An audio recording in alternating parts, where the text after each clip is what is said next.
Joining me now is actually someone I've known for a very long time and I've respected for a very long time. And I was so very pleased when he became a congressman representing the 14th Congressional District of Pennsylvania. And he's doing an amazing job. Please welcome to the show, Guy Reschenthaler. How are you, Congressman? Rose, thanks for having me on. As always, call me Guy, and I can say you've known me for a long time, but I feel like I've known you for even longer because I've been a fan of yours for years, and I grew up listening to you on Pittsburgh radio, so it's an honor to be on with you, and congrats on hosting the Hannity Show. Oh, thanks, sweetie. You know what? And, I do feel like you're like one of my kids or something. You know what I mean? Not that I'm old enough to be your mother, but but no, you did grow up with us and you always remind me of that. Quinn and Rose, you listened to us for years. That's how we knew you were going to make a great representative for the people and for the Republic. So I'm so glad you are where you are. And, you and I had a conversation right before Christmas, and I thought it was really interesting. You made some really great observations. You were talking about who the establishment really is these days, Right. and how the youth have changed so much from years prior. I was wondering if you would mind sharing that today, because I thought it was a really interesting observation. Sure. Well, I remember I was getting a little philosophical with you on the conversation, but the point of it is that we as conservatives constantly think that we are the establishment, that we're the mainstream. And I don't mean the establishment as political establishment. I mean the social norms. But that's not the case. I do a lot of talking with college Republicans and have a lot of younger people that are working my campaign. It's now the kid that's bucking the system that is running around with a MAGA T-shirt or is being vocally conservative. Our viewpoints are now we're the counterculture, and we need to recognize that because it should motivate us to get back into a position of power. And if you think about it, we as conservatives too often just focus on politics, but there's many different battlegrounds. We have colleges and universities. We have entertainment in Hollywood. We have the corporate boardroom. And all of that is upstream of politics. Politics gets the culture flowing down from there. So we should be active in trying to make sure that our schools are teaching kids and not giving them propaganda. We should make sure that we're fighting back against these colleges and universities that are producing just these kids that just have one point of view, and that's a liberal point of view. And then, of course, we should do something about corporate America. We're in the corporate boardroom. If you're a Republican, you're probably not going to get too far because they all sing from the same hymn book, and that is that of the social justice warrior. Just look at what has happened this summer with corporate America. They have gone out of their way to pander to the new left party, to the social justice Democrat Party. We've got to do something to make a change, and we've got to meet them on all fronts. And that's no easy task, though, because you mentioned this, and the universities have, they've demonized America. I talked about this earlier. They only want to tell the bad parts about America, and they want to hide the good. And we've seen them invalidate our founders and the brilliant document, that they gave us in the Constitution.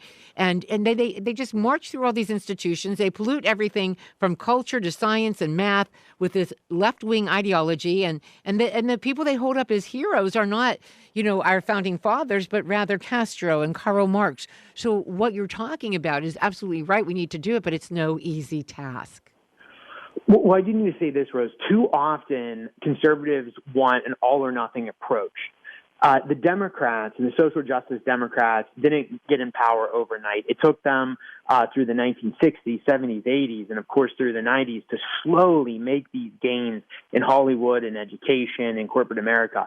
We need to take an approach of taking it one step at a time. When it comes to colleges and universities, how about we start here? How about we get rid of the Confucius centers that are there to monitor Chinese students that are studying abroad and pushing Chinese CCP propaganda? That's just the start. How about when it comes to Hollywood, we don't go see a movie that makes America look bad? We can do that for starters. How about when a corporation makes a decision or when a corporation is supporting something that we don't support? How about we call and complain and then don't go there so we slowly depoliticize corporate America? We can just make these small little steps, and that'll make a big difference. But if we are the silent majority I would say that we will be the silent minority if we're not the silent minority already. It was our silence, our acquiescence that let the left take control of all these institutions. You are so right about that. And I love your ideas because we do need to start somewhere. I so often get emails and messages from people saying, what are we supposed to do? What can we do? I think you laid some great groundwork. I think that we can take a look at, and this isn't unlike what you were talking about, when we look at, what our founding fathers did, when Samuel Adams wanted to circulate pamphlets that explained to the colonies what it meant to be free, what it meant to gain that freedom and hold on to that freedom. And his idea was to educate. He got it from a pastor, actually, Mayhew, that idea, but he took it and ran with it and really worked with those colonies. And it was all about education. It was all about setting them straight and laying out the foundation for them so that they knew what it was and they understood, because our students aren't getting that in the universities right now or even in the public schools.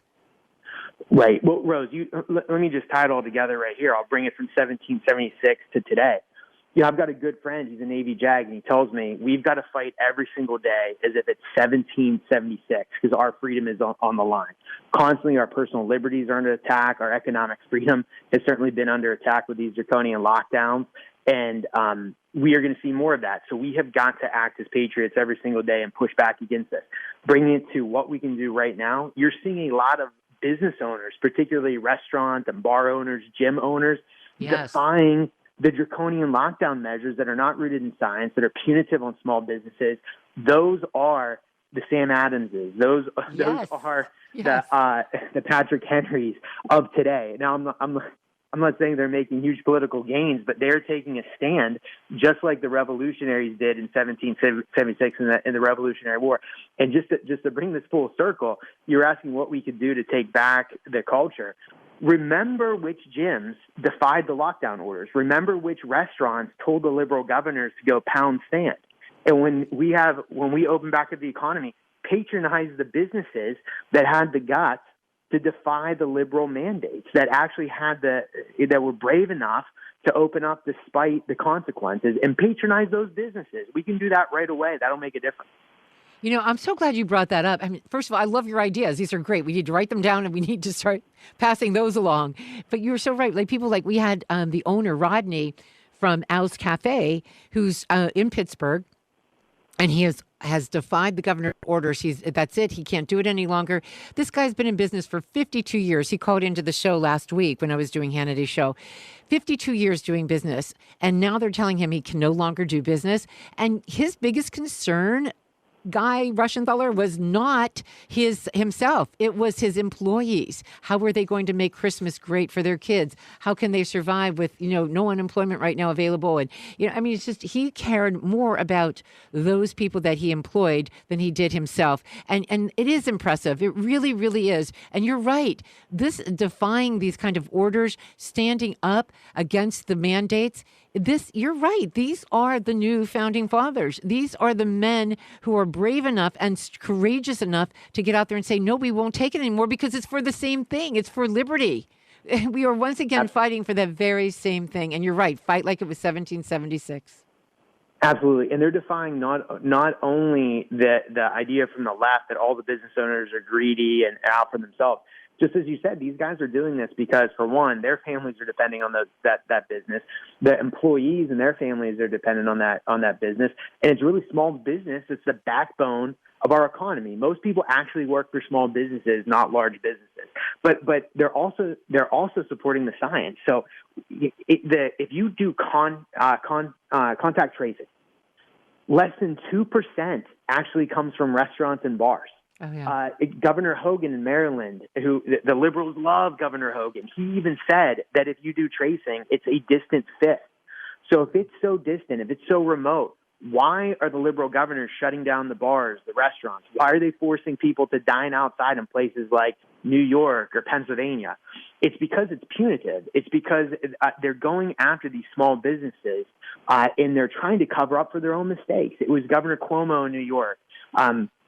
And our Governor Wolf in Pennsylvania, that were sending COVID patients into nursing homes. That's right. They knew that was going to cost lives, and it did. We had high death rates in Pennsylvania largely because largely because the miscalculation of these governors sending, Governor Wolf here in Pennsylvania in particular, Cuomo in New York, when the governor in New Jersey did the same thing. They knew that would spread where you had senior citizens, a lot of them with compromised immune systems, and it was going to cause a lot of fatalities. So to cover up their mistakes, they're taking it out on these. They're trying to use these business owners as scapegoats. So I think they're champions. Again, remember who defied these orders. Remember who the patriots are and were during this time, and then support them moving forward. Start to vote not only on Election Day, but vote every single day with your pocketbook. And when you see something you don't like, whether it be a movie, a TV show, whether whatever, vote, be vocal. Stop being the silent majority. If we're going to be the majority, we've got to be vocal, and we've got to be as engaged as they are, Rose. No, I agree with you 100%. And we have those platforms where we can we can speak our mind and educate. So listen, if you guys like what Congressman Reschenthaler has said, I have no doubt they'll post portions of this interview on his social media. Here's the thing, though, Congressman. Okay, it's like your last name reads like an eye chart. Okay. So that's why I tell everybody, just call me Guy. But it's also it's just like it's written, Reschenthaler. Reschenthaler. Google it and then look for at G Reschenthaler, at G Reschenthaler. That's how you find him, because you always have great information on there. You do great interviews as well. Here's the thing. I mean, you're one of the young guys that came in, right? And you took it by storm, and you weren't afraid, and you weren't quietly, doing your work. You got out there and you made a stand, and you took a stand. And we appreciate that, because you did not detour from what you've always believed. I've known you a very long time. You did not walk away from your fundamental beliefs, who you are as a person and what you believe about this country. You moved forward and into this position representing the American people without changing. And that we appreciate. Hey,